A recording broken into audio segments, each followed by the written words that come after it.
Evangelho de Lucas, capítulo 6, do verso 12 ao 16, diz assim: Naqueles dias retirou-se para o monte a fim de orar, e passou a noite orando a Deus. E quando amanheceu, chamou a si os seus discípulos e escolheu 12 dentre eles, aos quais deu também o nome de apóstolos. Simão, a quem acrescentou o nome de Pedro, e André seu irmão, Tiago e João, Filipe e Bartolomeu, Mateus e Tomé, Tiago, filho de Alfeu, e Simão, chamado Zelote, Judas, filho de Tiago, e Judas Iscariotes, que se tornou traidor. Até aqui, né?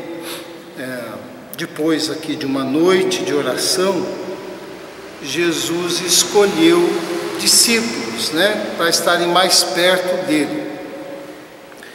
E o que nós sabemos aqui é que essa porção, assim como Mateus 10, assim como Marcos 3, nomeia, dá o nome desses 12, né, discípulos. E Jesus chamou para si pessoas diferentes. A gente sabe, se for estudar e dar uma olhada, que no meio desses irmãos havia gente com personalidade diferente, né?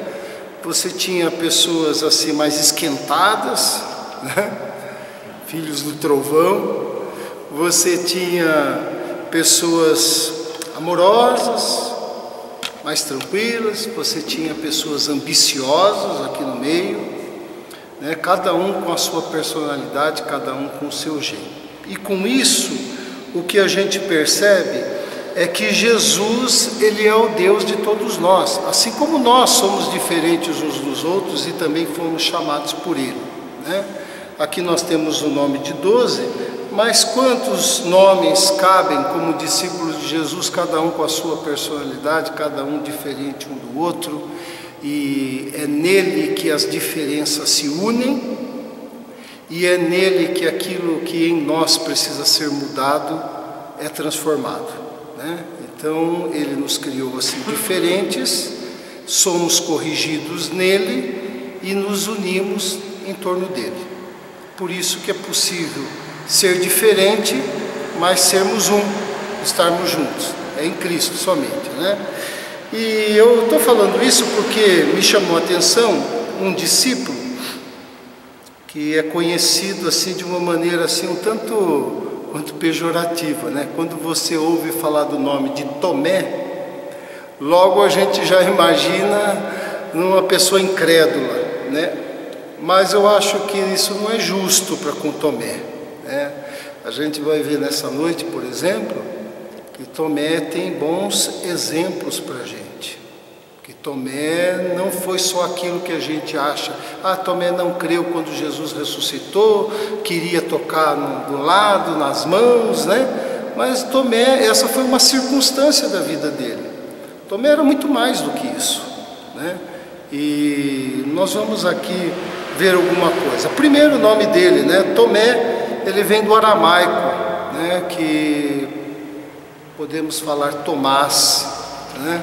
Que significa gêmeo. No grego você vai encontrar no Novo Testamento também dídimo, que também significa gêmeo. Então Tomé era gêmeo de alguém que nós não sabemos quem é, né? Mas era conhecido Tomé, o gêmeo, né? Tomé dídimo, né? E é no Evangelho de João que a gente tem mais informação sobre Tomé.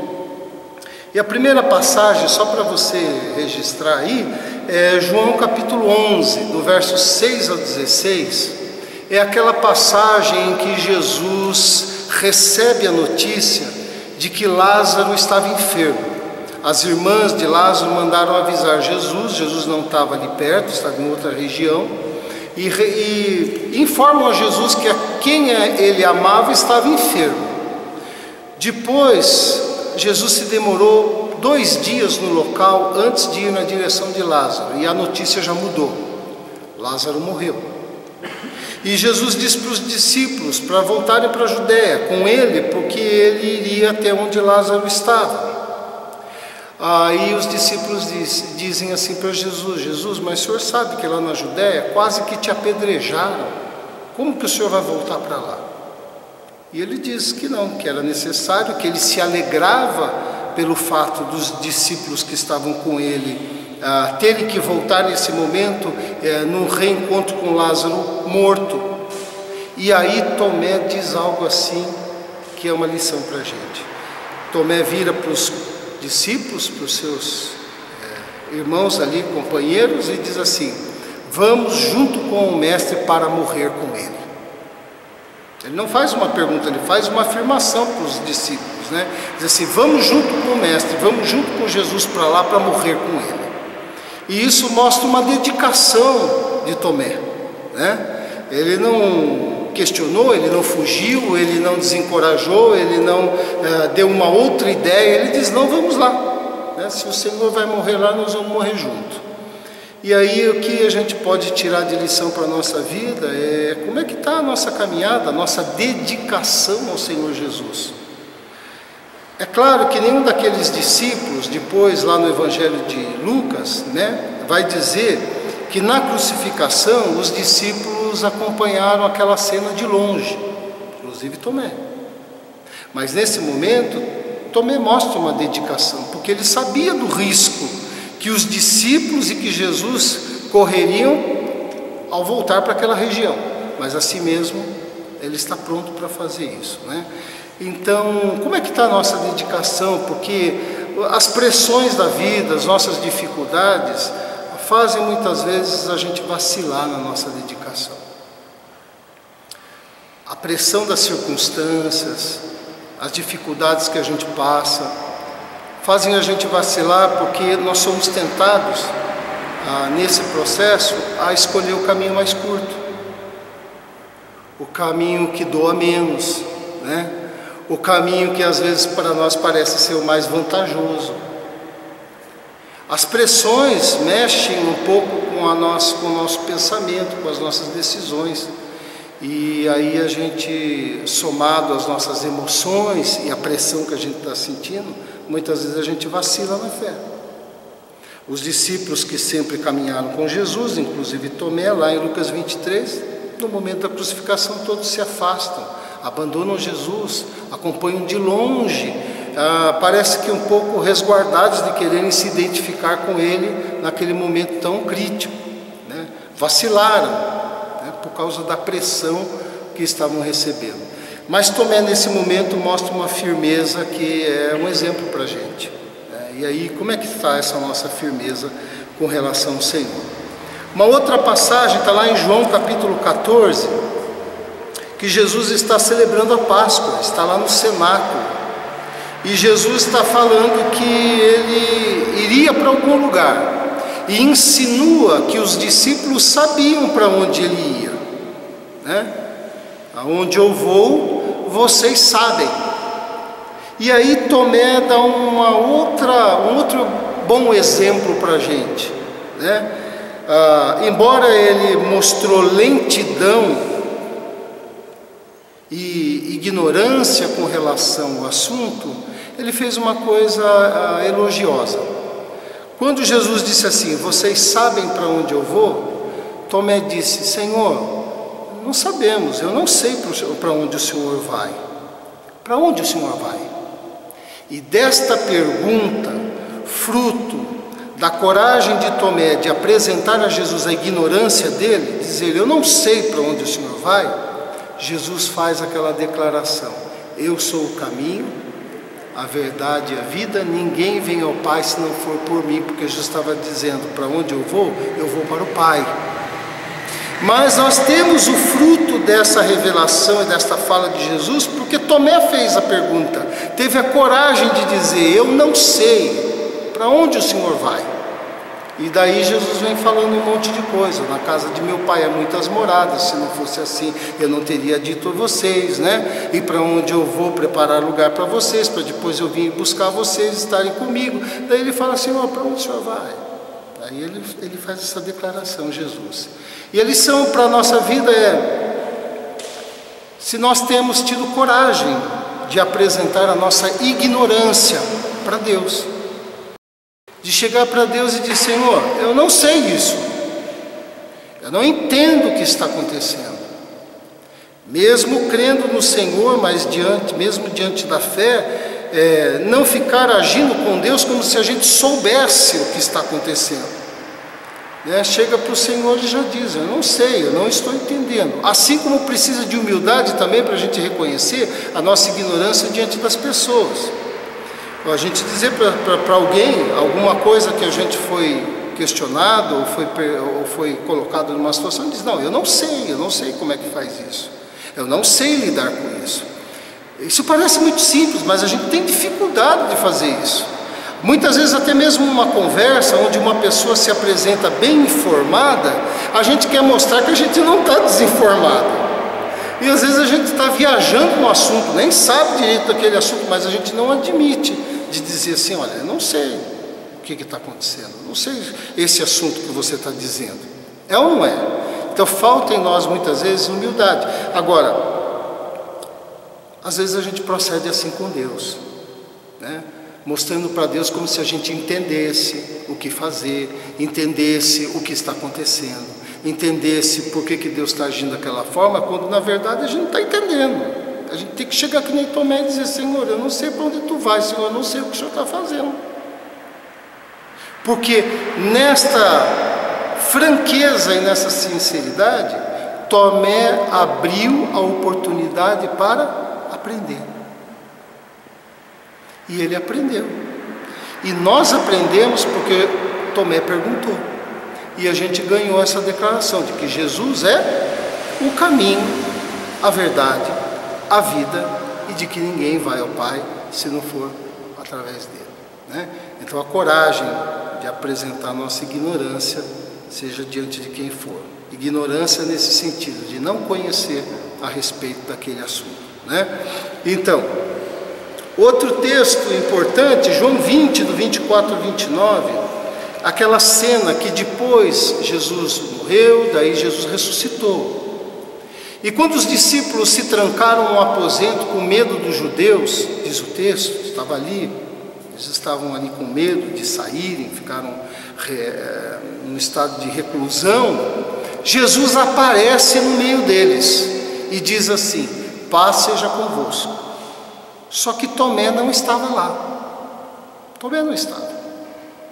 Então, só fazer um parênteses aqui, como a gente perde muitas graças de não poder estar junto com os outros irmãos, Jesus apareceu, Tomé não estava, não sei o que Tomé estava fazendo, a gente não sabe, por que Tomé não estava. Eu só sei que naquele dia que Jesus apareceu, Tomé não viu. Bom, daí os discípulos chegam e falam: o mestre ressuscitou, o mestre apareceu aqui entre nós, disse: paz seja convosco. E ele disse: olha, se eu não tocar nas mãos dele, no lado dela, de maneira nenhuma acreditarei. Ele não estava presente. Os outros discípulos tiveram a oportunidade e a graça de ver. Ele ouviu aquela palavra maravilhosa e disse: olha, só vendo. Talvez não tanto por não acreditar na palavra dos irmãos, mas para ver se aquilo que Jesus já havia dito anteriormente de fato aconteceu. Diz o texto na sequência que 8 dias depois dessa ocorrência, Jesus aparece novamente entre eles. E Jesus não fala com ninguém. E a primeira fala de Jesus é o seguinte: Tomé, toca aqui. A primeira coisa que Jesus faz é falar diretamente com Tomé e diz: bom, essa era a questão, toca aqui nas minhas mãos e no lado. E pela graça, Jesus se mostra tolerante, paciente com essa incredulidade de Tomé, por não ter presenciado, ter só ouvido falar, talvez ter achado grandioso demais, talvez não ter se lembrado do que Jesus já havia ensinado para eles. Jesus fala diretamente com ele pela graça, estimulando Tomé a crer, como o Senhor faz com a gente. Muitas vezes vem de uma maneira mais direta com a gente para trabalhar a nossa fé. E aí Tomé faz uma declaração que nenhum dos outros discípulos fizeram, nem Pedro, nem João, nenhum dos discípulos. O único discípulo que fez uma declaração de uma grandeza como Tomé fez foi ele. Embora a gente lembre da incredulidade, ele disse assim: Senhor meu e Deus meu. Nenhum discípulo disse abertamente que Jesus era Deus, mas Tomé disse, né? Senhor meu e Deus meu. E é um dos poucos versículos assim que falam assim, de forma explícita a divindade de Jesus. E um dos textos é esse, da boca de Tomé, né? Senhor meu e Deus meu. E aí qual é a lição para a gente, a reflexão para a gente? Como é que está a nossa fé prática, né? A nossa fé prática, porque ali, embora houve a dúvida, aí ele expressa a verdade mais limpa, mais pura e mais clara, reconhecendo que Jesus é Senhor e reconhecendo que Jesus é Deus, né? Então, como é que está a nossa fé prática, né? É claro que Tomé mostra, é uma figura do que nós somos, ambíguos, né? No momento, crendo, no outro momento, não crendo. No momento, cheio de confiança, de convicção, no outro momento, fraco. Tomé simplesmente mostra que é gente como a gente. Tomé mostra essa inconstância que muitas vezes a gente apresenta, a fragilidade que a gente tem, não é isso? Então acho que nenhum de nós podemos tacar pedra em Tomé, como não podemos em Pedro, que chegou a negar, né? Por causa do medo, da identificação com Jesus. Na teoria, para a nossa vida, tudo parece muito certo, mas quando chega no momento da prática, às vezes a gente dá aquela balançada na nossa fé, né? E os discípulos mostraram isso. Então eu quero deixar com essa palavra, né, lembrando que em Atos capítulo 1, verso 13, você vê também o seguinte, que quando os 120 ficaram aguardando a promessa da descida do Espírito Santo, do Pentecostes, em Atos 1,13, também nomeia quem estava entre os 120. E quem estava lá? Tomé. Está lá o registro do nome dele, junto com Maria, junto com outros irmãos. Estava lá Tomé, aguardando a promessa. E um dado extra-bíblico, que não está na Bíblia, mas a tradição conta, porque você sabe que os discípulos eles se tornaram missionários depois da morte de Jesus e da perseguição, eles se espalharam pela região. E Tomé foi missionário na Síria, na Pérsia e na Índia, onde ele foi martirizado. A tradição diz que por volta do ano 72, numa cidade indiana, por um rei, e ele morreu a flechadas enquanto ele orava, né? Então veja, eu estou falando isso porque é ingrato lembrar de Tomé só como aquele que não creu. Ele disse, a primeira declaração dele registrada em João: vamos para lá para morrer junto com o Mestre. E no final da vida, ele morre por amor a Jesus, martirizado, não é? Então, além de não ser justo, acho que com toda essa história, a gente aprende algumas coisas também, a não julgar. A gente aprende a não selecionar fatos na vida de uma pessoa e marcá-la apenas por aquele fato. A vida de Tomé foi muito mais do que aquele momento de fraqueza e de dúvida que todos nós temos. E ele deixou bons exemplos para a gente examinar a nossa dedicação íntima, né? Dedicação no coração, para a gente estar revendo a nossa caminhada com Deus e saber que Ele é gente como a gente e Jesus é Deus de todos nós, com as nossas fraquezas, com as nossas limitações. Mas ainda que nós passemos por esses momentos instáveis, somos discípulos do Senhor, somos do Senhor, somos guardados pelo seu poder, né? E vamos crescendo. Tomé terminou sua vida, dando a sua vida por amor ao Evangelho. Amém? Quero deixar essa palavra como encorajamento para a gente, um autoexame, né, em todos os sentidos. Pai querido, eu te louvo, Senhor, pela tua palavra, pela vida do teu servo Tomé, que apenas mostra que é um de nós e nós somos discípulos como ele foi, com todas as virtudes e os defeitos, com todas as carências que nós temos de ti. E tu és o Deus de todos nós, que nos conhece, nos ajuda, nos ama, nos sustenta e nos fortalece. Obrigado, Deus, que essa palavra possa gerar ânimo naquele que ouviu na nossa vida e todos nós aqui, que possamos ter ânimo de levantar a cabeça no Senhor e continuar firme, porque o final da nossa caminhada é nos encontrarmos nos teus braços. Em nome de Jesus nós oramos. Amém. Amém.